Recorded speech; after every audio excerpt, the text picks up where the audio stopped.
વિસાવદરની પેટા ચૂંટણીમાં આમ આદમી પાર્ટીએ બહુમતી સાથે જીત હાંસલ કરી છે અને જીતની ઉજવણી જામનગર ખાતે કરવામાં આવી હતી।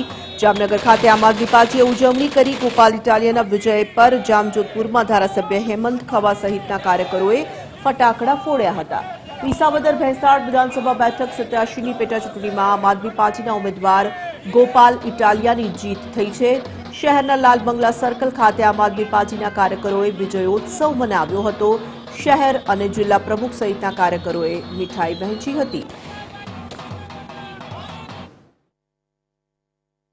આજે જામનગર લાલ બંગલા મધ્યસ્થે જે 87 વિધાનસભા ભેસાણ અને વિસાવદરના ઉમેદવાર અમારા ભાઈ શ્રી ગોપાલભાઈ ઇટાલિયા અતિ ભવ્ય જે વિજય મળ્યો છે 17,000 થી પ્લસ અને સાથોસાથ હાલની પરિસ્થિતિમાં અને ચૂંટણી પહેલાની પરિસ્થિતિમાં જે ભાજપમાંથી અત્યારે છે ને આખું મંત્રીમંડળ, પ્રદેશ અધ્યક્ષ, સીએમ સાહેબ, સંત્રી, મંત્રી, તંત્રી બધાને કામે લગાડ્યા તો ફક્ત ને ફક્ત અમારો ગોપાલભાઈ ઇટાલિયાને જે અહીંયાની જનમતનો જે આશીર્વાદ મળ્યો, વિસાવદર ભેસાણ મત વિસ્તારના ખેડૂત ભાઈઓના આશીર્વાદ મળ્યા